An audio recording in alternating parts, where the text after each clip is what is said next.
आज शिवाजी महाराज देख लीजिए, शिवाजी महाराज के पिताजी जो थे, जरूर मुगलों को वहाँ उन्होंने काम किया, पर उनकी जो माता थी उन्होंने अपने पुत्र को ऐसा बना दिया।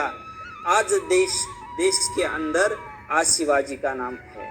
पर वैसा ही हमारे भारत भूमि को बचाने के लिए हमारे सभी को आज हमारा जो अधिगुरु शंकराचार्य से बना हुआ जो नक्शा है भारत भूमि का, तर वो नक्शा कभी खंडित ना हो, इसलिए हम लोगों को सबको प्रयास करना पड़ेगा।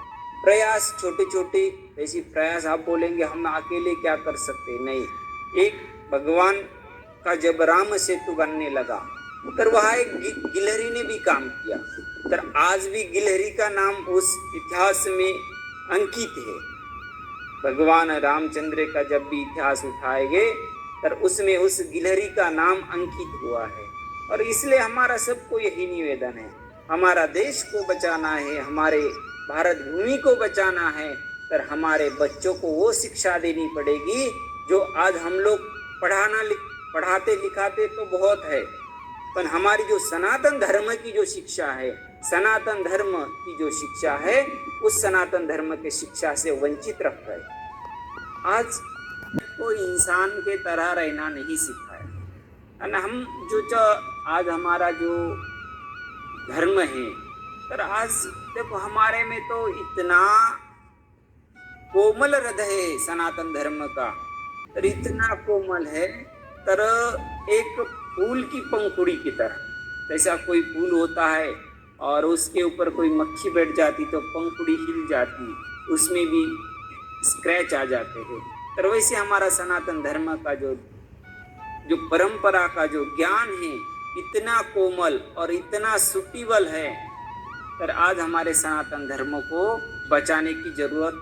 सनातन धर्म आप बोलेंगे सनातन धर्म इतना स्ट्रांग है तो उसको बचाने की क्या जरूरत है। कोई भी होता है, तर पेड़ भी लगाया छोटा सा, तर उसको भी बचाना पड़ता है, तो वो तो खुद की सुरक्षा करेगा, करता आया और आगे भी करता रहेगा। पर तब भी हम जो समय में देखो जाति धर्म का बहुत बड़ा डिंडोरा पीटा जाता है, ये चमार है, ये कुम्हार है, ये हरिजन है। नहीं, हमारे सनातन धर्म ने कभी ये नहीं सिखाया। जाति व्यवस्था, जाति वर्ण, 4 वर्ण बताए हमारे सनातन धर्म में, ब्राह्मण, क्षत्रिय, वैश्य और शूद्र। ये कोई वर्ण है, ये कोई किसी को दबाने का कुछ नहीं, एक व्यवस्था है। धर्म में जो काम करता है उसके हिसाब से एक व्यवस्था बनाई, ना कोई को नीचे दिखाने का। जो हमारे धर्म ने बताया नहीं ये चमार है, ये कुम्हार है, ये नहीं, ये हमारे सनातन धर्म में एक व्यवस्था के कारण ये वर्ण बताए। गीता में भी वर्ण का, ये 4 वर्ण का उल्लेख आता है। और गीता में भी भगवान ने कहा है, जब आपके ऊपर कोई ऐसी आपत्ति आ जाती है, तब भगवान जब अर्जुन को बताया, अर्जुन ने जब लड़ाई करने के लिए मना कर दिया, मना करने के बाद अर्जुन भगवान ने बताया, जो सनातन के विरोध होता है उसको मारने में कोई दोष नहीं लगता। आप बोलेंगे महाराज जी आप तो अभी कह रहे थे सनातन धर्म में मारना काटना नहीं सिखाया, पर किसी शट को सुधारना है, किसी को सुधारना है, तर उसी के अंदर का जो भाव है उसको मारना है, उस शरीर को नहीं मारना, उस आदमी को नहीं मारना। उसके अंदर जो दंभ का भाव है, उस दंभ के भाव को ही सुधारना, उसको मारना जाता है। अंदर का जब भाव मर जाएगा, तर बराबर वो उसके अच्छे काम करने लग जाएगा।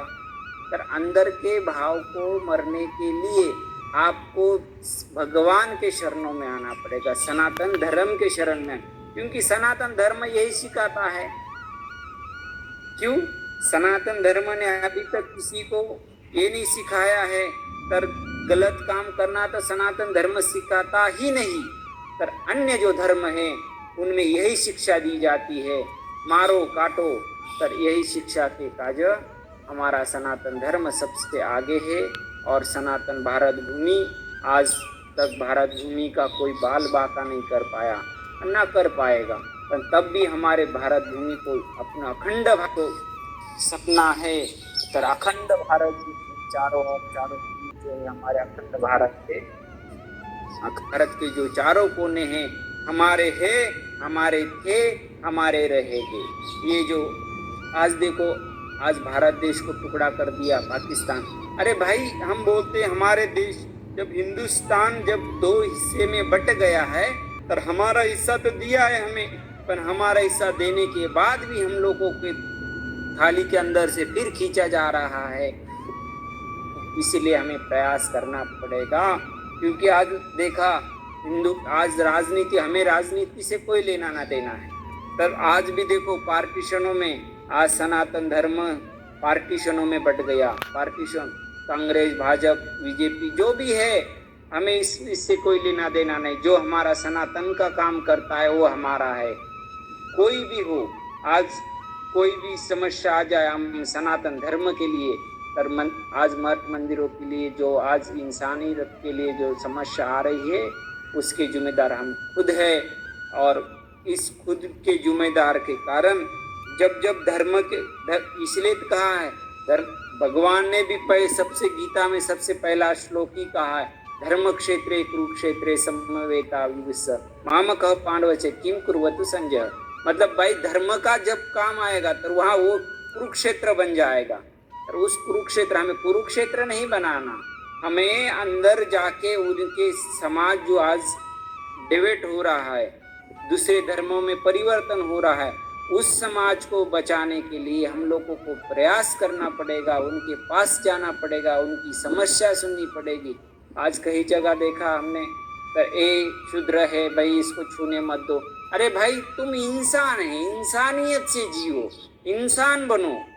क्योंकि आदमी के भगवान ने सभी को मनुष्य जन्म दिया है, और मनुष्य जन्म देने के बाद जब कोई कहता है ये वो ये ऐसा वैसा, नहीं, तुम्हारे अंदर इंसानियत भरनी चाहिए। तुम्हारे अंदर जाति धर्म भर जाएगा और तुम दूषित हो जाएंगे। जाति धर्म गीता में जो लिखा है, उन्होंने ये नहीं लिखा तुम उससे तिरस्कार करो, उस आदमी से तिरस्कार करो। और हम सनातन धर्म से जुड़े हैं, और आज हम लोग इन लोगों का तिरस्कार करेंगे, तब धीरे धीरे करके वो दूसरे समाज में कन्वर्ट हो जाएंगे। और कन्वर्ट जहाँ हो गए तो हमारा जो बल है वो कमज़ोर पड़ जाएगा, और उस कमज़ोर बल जहाँ पड़ जाएगा तो अन्य जो धर्म हैं, ईसाई है, इस्लाम है, वो हमारे धर्म के ऊपर हावी हो जाएंगे और भारत देश के टुकड़े टुकड़े करने के लिए तैयार हो रहे हैं। पर आज हमारे धर्म में हमें सब सिखा दिया। हम लोग शास्त्र सिखाते हैं और शस्त्र भी सिखाते हैं, पर कोई ये ना समझे हमारे धर्म में ये नहीं, शास्त्र और शस्त्र हम लोग दोनों भी रखते हैं। उनके पिताजी ने परशुराम को कहा, नहीं, हमारा धर्म है ब्राह्मण, और हम लोग विद्या दान करने का हमारा है, तर ये है, हम लोग शस्त्र को नहीं उठाते। जब उन्होंने, परशुराम ने एक सुंदर बात कही थी, अपन लोग जब इस अन्याय को सहेंगे तर अन्याय सहने वाला भी उतना ही दोषी होता है जितना अन्याय करने वाला है। आज अन्याय हो रहा है और हम लोग चुपचाप सह ले रहे, नहीं, सहना नहीं, क्योंकि सहने से इनका बल बढ़ता है। पर इसलिए हमारा सनातन बचाना है, हमारा भारत देश की भारत भूमि बचानी है। और आज हमें इसके ऊपर पहल करनी पड़ेगी।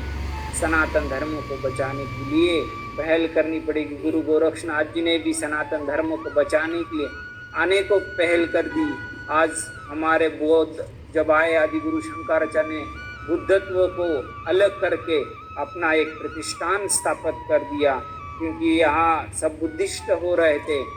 पर आज सनातन धर्म जो है हमारा, उसको बलिष्ठ करने के लिए, सबसे ताकतवर करने के लिए हमें हमारे जो संतान हैं उनको हमारी धर्म की शिक्षा देनी पड़ेगी। हमारे भारत भूमि के, हमारे संत के, हमारे शूरवीरों के इतिहास सुनने पड़ेंगे। देखो हमारा हिंदुस्तान इतना बलशाली है, हमारे धर्म, हमारा देश बचाने के काज हमारे, देखो आज राजस्थान का इतिहास उठा देखो, आज हमारी यहाँ की जो माताएं हैं इतनी मतलब स्वाभिमानी हैं। ये देखो, इनका तो कोई धर्म ही नहीं है। इनके देखो एक जैसे छोटे एक औरत जो रखते हैं, पर वो हमारे सनातन में सिखाया। पर इनमें तो पता नहीं कितने बच्चे पैदा करना सिखाते हैं, और इनके तो छोटे छोटे पढ़ाई हमारे मठ मंदिरों में उससे एकदम अच्छी क्वालिटी की पढ़ाई मिल जाएगी।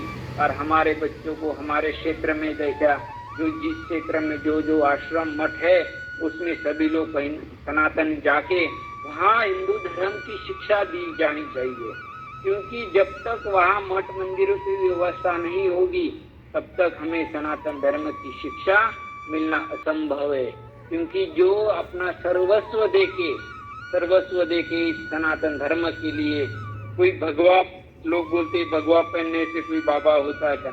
अरे बेटा, सनातन धर्म जो है, ये भगवा कपड़ा जो है ये क्रांति का प्रतीक है, और ये सनातन धर्म की ध्वजा है।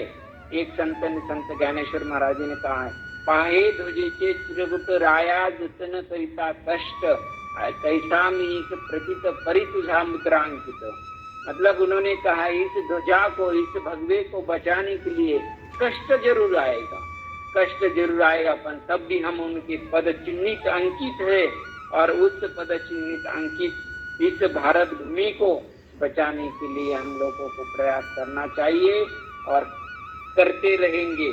आज हमारे जो ये है सनातन धर्म है, उसके लिए आज भारत भूमि को लिए बचाना है। पर गो ब्राह्मण सभी को एक जोड़ा है। देखो, एक गाड़ी के 4 चक्का होते हैं, वैसे सनातन धर्म में जाति धर्म जो आज की स्थिति में चार वर्ण जो है, 4 वर्ण एक गाड़ी के चक्का है, पर कोई भी वर्ण किसी से कम नहीं है, चाहे वो ब्राह्मण हो, चाहे क्षत्रिय हो, चाहे वैश्य हो, चाहे शूद्र हो। पर ये 4 वर्ण जो है एक से बढ़कर एक है, क्योंकि भगवान ने कहा है ब्राह्मण मेरा मुख है, क्षत्रिय मेरे भुजा है, वैश्य मेरे जंगा है, और शूद्र मेरे चरण है। पर चरण सबसे मेन है ये, क्योंकि चरण के बिना तुम कहीं जा नहीं सकते, कहीं आ नहीं सकते। पर चरण भी भगवान ने कहा है, तो देखो सबसे पहले हम जाते कहाँ है, भगवान के पास भी जाकर तो चरणों में गिरते हैं।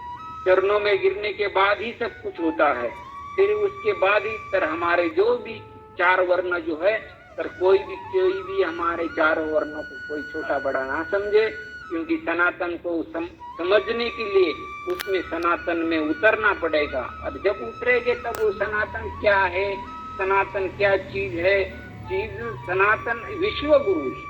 सनातन में कभी हिंसा करने का नहीं सिखाया, और वही हिंसा अन्य धर्म जो कर रहे हमारे सनातन को तोड़ रहे। इसलिए सब लोग जितने भी इसमें जुड़े हैं, सभी शुरुआत से अपने बच्चों से आज सुबह गीता, भागवत, रामायण, उसके कम से कम 1 से 2 दोहे चौपाइया अपने घर में चालू करो, सिखाना चालू करो, और राम कृष्ण उनका चरित्र सुनाया करो।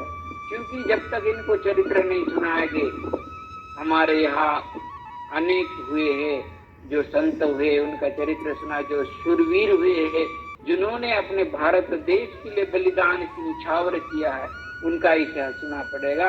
और उनके अंदर वो चेतना हमें जगानी पड़ेगी इस भारत भूमि को बलशाली करने के लिए। और इस भारत भूमि को हम अखंड रखेंगे, और इस अखंड भारत को हम हमारे नाथ संप्रदाय के तरफ से हम लोग जितना हो सके प्रयास कर रहे हैं और करते रहेंगे अखंड भारत को। और अखंड था, अखंड है, अखंड रहेगा। ऐसा जो हमारा भारत देश है, हमारी भारत भूमि है, आज हमारे भारत भूमि में जो गो हत्याई हो रही है, उसके ऊपर भी हम लोग सब लोग प्रयास कर रहे हैं। और आज देखो, एक हम लोग बोलते हैं गो माता, हम गरीबों की सेवा करिए, और गरीबों की सेवा में आज जो धर्म परिवर्तन हो रहा है उसके लिए हम लोगों को प्रयास करना पड़ेगा। और इस प्रयास के लिए हम लोग सब सचित रहना पड़ेगा। और अखंड भारत का जो सपना है, फिर से अखंड भारत हो जाए, यह भगवान गुरु गोरक्षनाथ के चरणों में प्रार्थना करते हुए आज हम लोग सब लोग आज जुड़े हैं।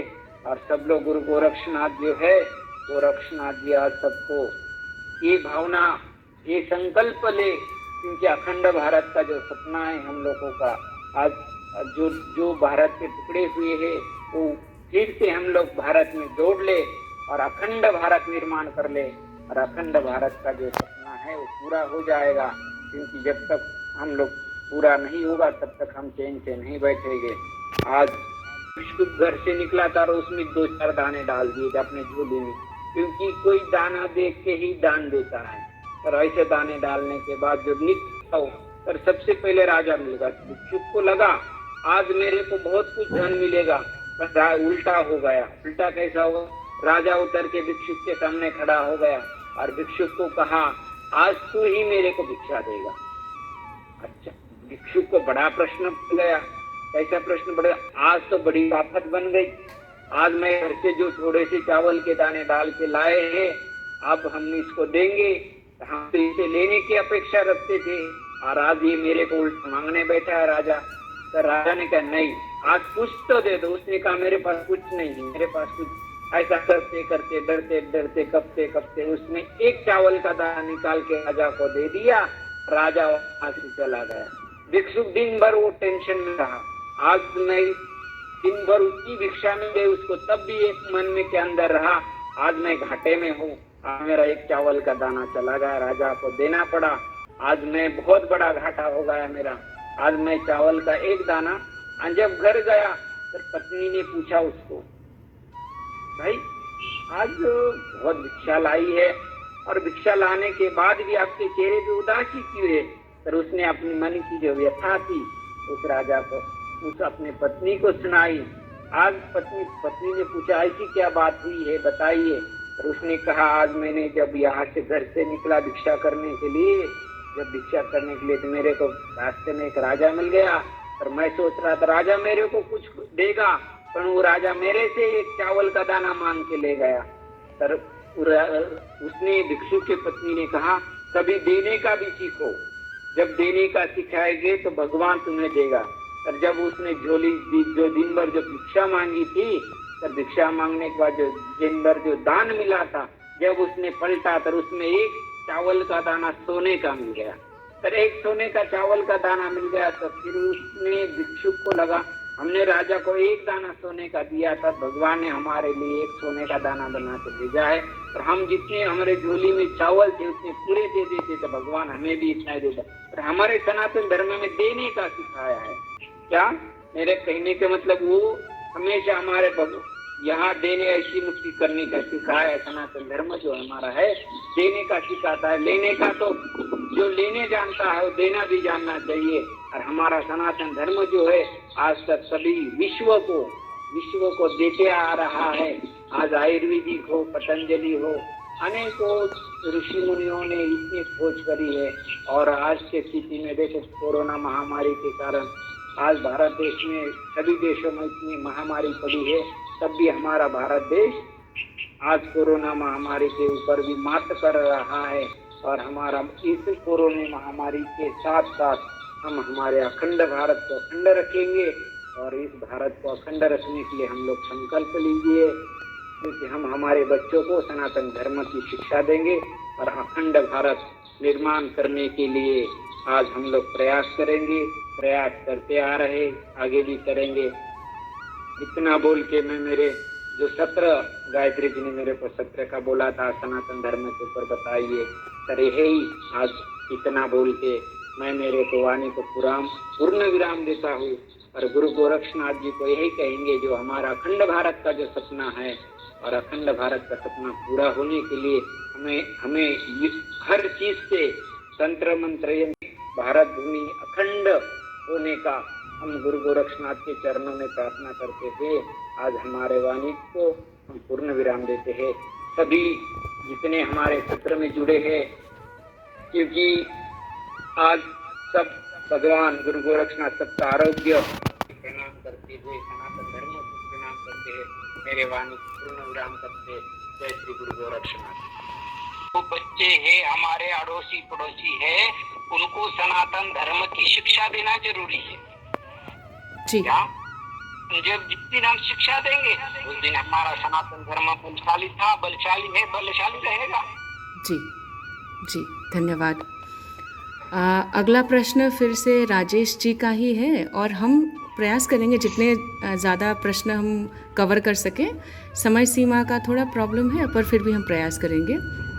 राजेश जी का प्रश्न है, जिस प्रकार क्रिश्चियन और मुसलमान धर्म प्रचार करते हैं उस प्रकार अनेक विदेशी भाषाएं सिखाकर हमारे धर्म प्रचारक तैयार किए जाएं, ये उनका मत है। जी, हम आपसे बिल्कुल इसमें सरोकार रखते हैं, इसमें हम एक मत हैं। इसके अतिरिक्त मुझे ये जो दूसरे भाषाओं का ज्ञान जरूरी है, तो 56 भाषाओं को ज्ञान होना चाहिए। कम इतनी भाषा है, आज हमारे बच्चों को सिखा के ये भाषाएं पहले से सिखाई जाती थी, पर हमारे जो सनातन जो परंपरागत जो विद्याएं दी जाती थी, तर उस विद्या को सीखने के लिए कोई तैयार नहीं हो रहा है।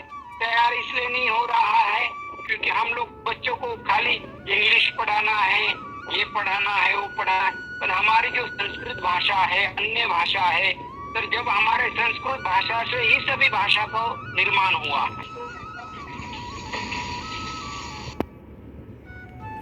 हमारे बच्चों को हमारे जो सनातन की जो भाषा है सबसे जो सीखने के बाद सभी भाषा का ज्ञान आप ही पाता है। हमारी भाषा जिस दिन संस्कृत सीख जाएगा, आज देखो अमेरिका का जो राष्ट्रपति का जब वहाँ के राष्ट्रपति का जब अभिषेक हुआ है, राष्ट्रपति जहाँ वहाँ बना है, तो वहाँ भी गायत्री मंत्र का उच्चारण किया गया था वहाँ के राष्ट्रपति भवन में।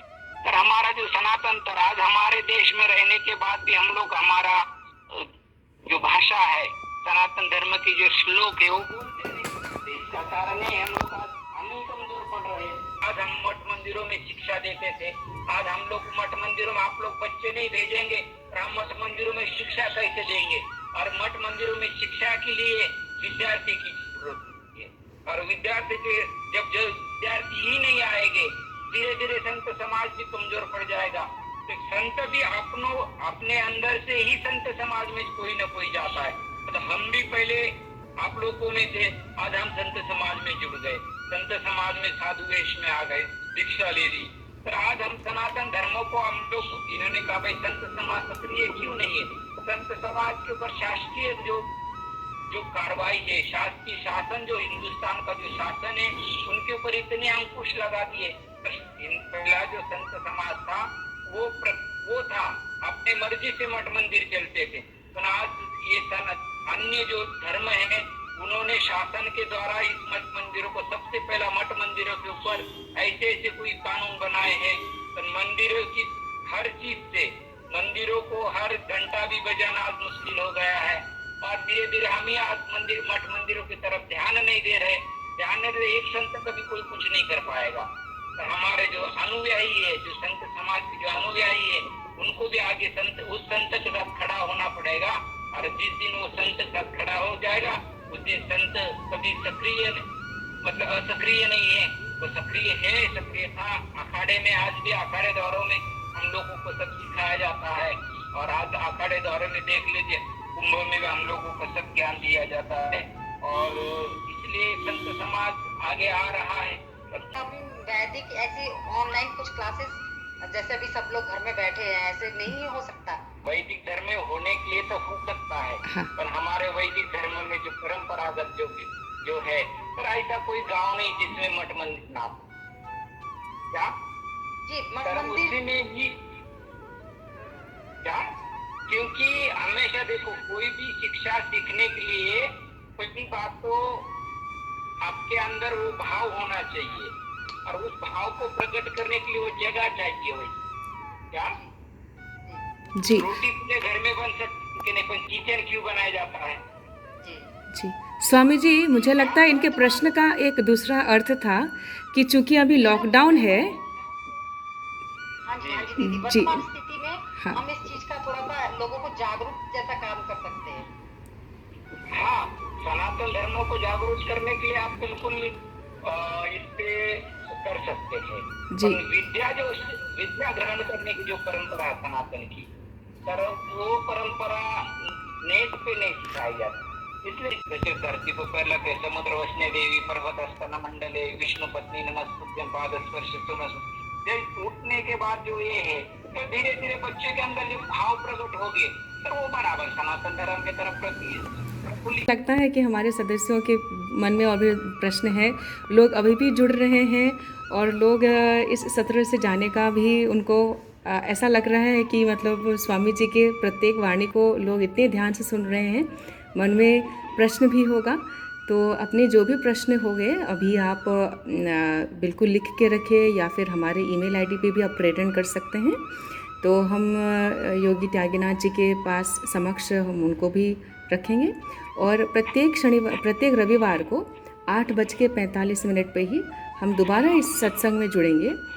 और आज के इस सत्र को अंत के समापन की ओर जैसे हम आगे बढ़ रहे हैं, तो नवीन जी भाई साहब को निवेदन करती हूँ कि वो पूर्णतः मंत्र का उच्चारण करें और जय घोष के साथ आज का कार्यक्रम का हम समापन करेंगे। वैदिका मंत्र दृशः पुराण इंद्रं यमं मातरिश्वानमाहु वेदान्तिनो निर्वचनीयमेकं यं ब्रह्म शब्देन विनिर्दिशन्ति शैवायमीशं शिव इत्यवोचन् यं वैष्णवा विष्णुरिति स्तुवन्ति बुद्धस्तथा अर्हन्ति बौद्धजनाः सच्श्री अकालेति च सिक्खसन्ताः शास्त्रेति केचित् प्रकृतिकुमारा स्वामीति केचित् प्रकृतिकुमारा स्वामीति मातेति पितेति भक्त्या यं प्रार्थयन्ते जगदीशितारं स एक एव प्रभुरद्वितीयः। जय श्री राम। जय श्री राम। जय घोष दे दे। जय घोष दे दें जी। सच्चिदानंद भगवान की जय। सभी कृपया अपने अपने कैमरा ऑन कर लें। जय हो। गौ माता की जय। गंगा माता की जय। श्री राम जन्मभूमि की जय। श्री कृष्ण जन्मभूमि की जय। काशी विश्वनाथ की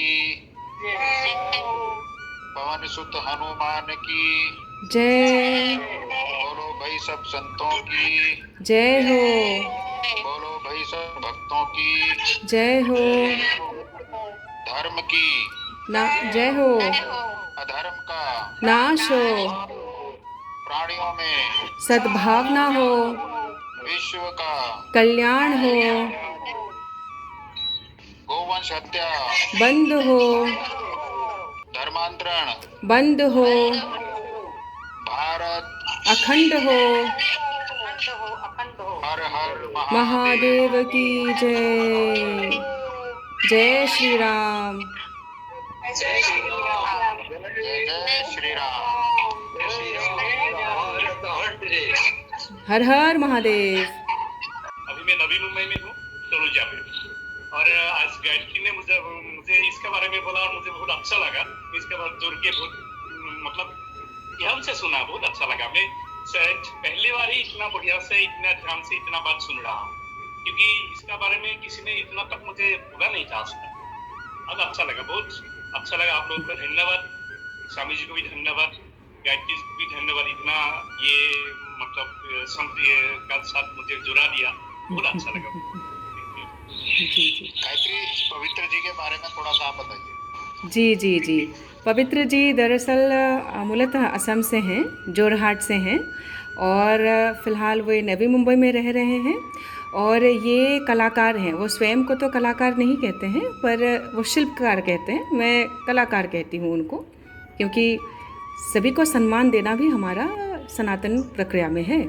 किसी को सम्मान दे तो हमारे से कोई क्षुण्ण नहीं हो जाता, सामने वाला का अवश्य ही अच्छा होता है और हमारा भी अच्छा होता है। तो वे कलाकार हैं, विभिन्न प्रकार के शिल्प तैयारी करते हैं, विभिन्न प्रकार के पेंटिंग्स बनाते हैं। एकदम ऐसा लगता है कि सामने जीवित हो गए हैं वो व्यक्ति। कई बारी उनके पास, हाँ, कई बारी उनके पास आधे, जैसे कि पहले क्या होता था, पिक्चर्स हम सेव नहीं कर पाते थे ना, तो यदि आपके पास आधे जले हुए पिक्चर्स या फिर जो आधे से ख़त्म हो गए पिक्चर्स वैसे भी लेके आते हैं, तो उनके बच्चों को देखकर उनके माता पिता का कैसा चित्र होगा वैसा भी वो कल्पना करके बना लेते हैं। श्री राम जी का उन्होंने अभी 15 फुट, हाँ 15 फुट 16 फुट 15 फुट 16 फुट के वो राम जी की प्रतिमा बनाई है, और बहुत सारा उन्होंने अभी काम किया है।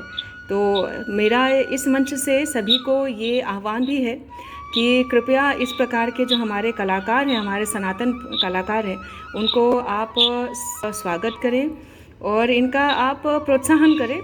प्रोत्साहन यानी हाँ बहुत अच्छा होगा नहीं, कुछ करना भी होता है धरातल में।